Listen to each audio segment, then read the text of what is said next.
Hey everybody! Not made for kids. Okay, so the Montreal Canadiens announced today that two of their forwards are gonna undergo surgery. One today, November 18th, and one tomorrow. I'm gonna tell you all about that. I'm gonna tell you my ideas for what's gonna happen with the lineup, who they're gonna call up, and I guess that's it. And that's all right here at Talking Habs, the home of Habs hockey, where everything is dedicated to the Habs, as you can see with my wall, and all things hockey. And if if you go down there and subscribe and ring the notifications bell, that's going to get you all my videos and your daily fix of bleu, blanc, rouge. And while you're at it, if you like the video, you can give a thumbs up, which is down there. And you can leave any comments you may have about this video, about the two players, about anything in the comment section below. So, the two players in question are Jonathan Drouin and Paul Byron. Drouin hurt his wrist, apparently in the Washington game. Now, it's apparently not due to the Ovechkin hit that he took, and that he missed most of the second period under concussion protocol. So that was his head. But apparently he hurt his wrist early in the third period, and I don't remember when, but by some point in the third, he had to leave the game. So it was something that he couldn't play through. Paul Byron hurt his knee.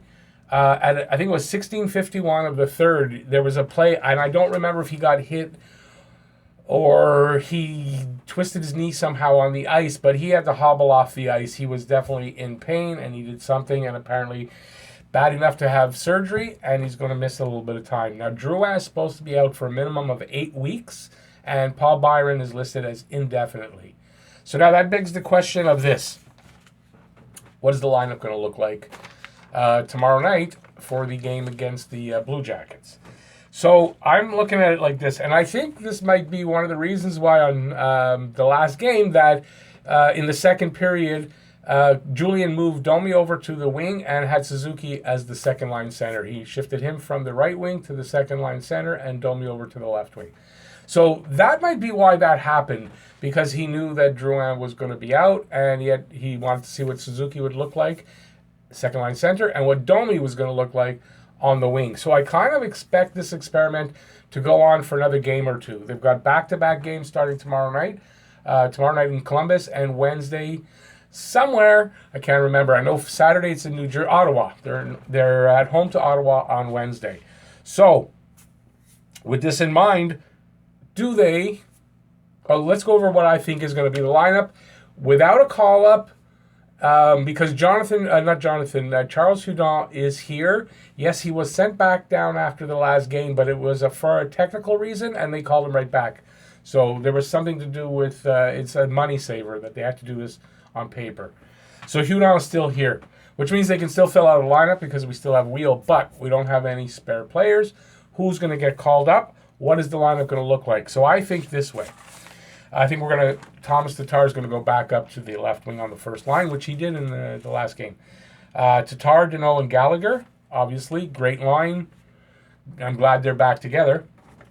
Then I think for the next game or two, to see how it goes, and if it does work well, I think that we might go forward with this, is Domi on the left wing, Suzuki in the center, and Armia on the right side. That's who it was with them, Armia. And then for the third line, I kind of see KK centering Lehkonen and Hudon, and it's a good chance for Charles Hudon to see now that stint going back to the AHL. Did it really help his game, because he was doing really well, 9 goals in the AHL, so that's why they called him up, and I knew he would be the next call-up. And on the fourth line, we'd have Thompson centering Cousins and Wheel. So that's without calling anybody up or making any kind of moves at all. So that leaves you nobody in case you need him, or you want to have a little bit of a change for a different team and whatever. You have nobody to change this lineup. That's all you got for skaters. So who gets called up? Now, everyone's thinking Ryan Poehling, and that could be because he did get injured apparently, but he's right back. He's already back practicing. He's going to be okay. So Ryan Poehling has 3 goals, 2 assists, and 5 points in the AHL, and he's a -2. When he was here, he didn't do much. He was here for 5 games, and he has 0 points. I could be wrong on that. I didn't look this up. I'm writing this down by memory. He didn't do much here anyway. So do they want to call him right back up, or they want him to spend a little more time in the AHL? I have a feeling that they might want to do that. So who would be the next call-up? And I think it's going to be, from what I can tell, is Lucas Vedemo. He's got 6 goals, 6 assists for 12 points, and he's a -1. Apparently playing really well. And I think on a temporary call-up, they might call this guy up and see if he can be useful, if he even plays at all, or he's just going to sit in the press box. But I have a feeling this guy might get the call-up. Now, what about a trade? There's maybe you want to, this is a time, since Drouin's going to be out 2 months, and Byron, we don't know. Byron wasn't looking good to start with, and it's a knee injury. How long that'll take for him to be back up to full strength? I mean, look at Shea Weber. He's still probably recovering from that knee injury, and we're going on over a year. So, is this the time maybe to try to pull that trade for Jesse Puljujarvi? Because Puljujarvi plays the wing, and he could probably be a guy that would come in here and take a spot and maybe do well. I don't know. But maybe this is the time to see if you can get Puljujarvi at a decent price. Got lots in the cupboard, a lot of prospects that we can use, and definitely can't take someone off the roster now, that's for sure. And maybe that can get, draft picks and prospects might get the job done. So we'll see if that's what he does. Obviously, there's probably a lot of other options that he has in his mind, Bergevin, and we'll never know because Bergevin plays his cards very close to his chest. So I'm off the top, like I'm doing this pretty fast, and I wasn't sitting down to think, okay, seriously, who could they trade for? But I think there's news on the Puljujarvi trade because I don't remember off the top of my head what team. There's a team that's very interested, Detroit. Detroit apparently made an offer for Puljujarvi, and yeah, Detroit, that's Steve Yzerman, and you've got, I know, see, when you get old, names don't come sometimes. I've always been bad with names, but Yzerman's, in Detroit, the former GM, he's now the GM for Edmonton, so maybe they can pull a deal. So hopefully, if we're really interested in Puljujarvi, that they don't, then we can, but we'll see what happens. But I know Detroit is reported to have made a good offer to get Puljujarvi. Listen, anybody, if you can think of anybody that, any trades you might think of that would work here, let me know in the comment section. I'd like to hear what you guys think trade-wise. As far as call-ups, I think it'll be Vedemo. Let me know what you guys think on that, who they should call up. So the Drouin injury, no, I think I said that. So he's going to be out 2 months. And Byron's out indefinitely. So I don't think I have much more to add to that. So let me know what you think in the comments, what you think might happen. We're going to find out tomorrow night for the initial thing. I don't think they're going to do anything before tomorrow night. We've already got Hunon here. They do have a full lineup.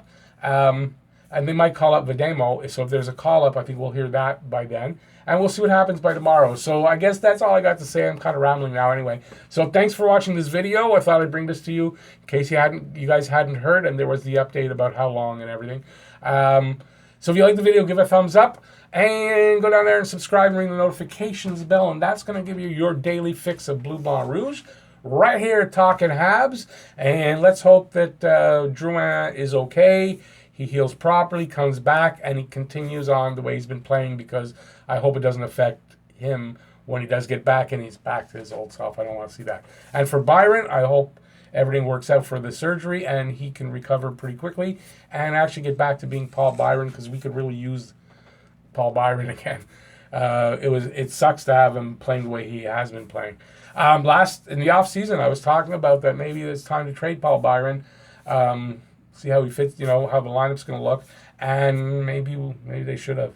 Well, we'll find out. Anyway, I'm rambling even more now, so thanks for watching. I hope it all works out. I'll see you tomorrow on the preview video for the Columbus Blue Jackets game, and that's it. So take care, everybody.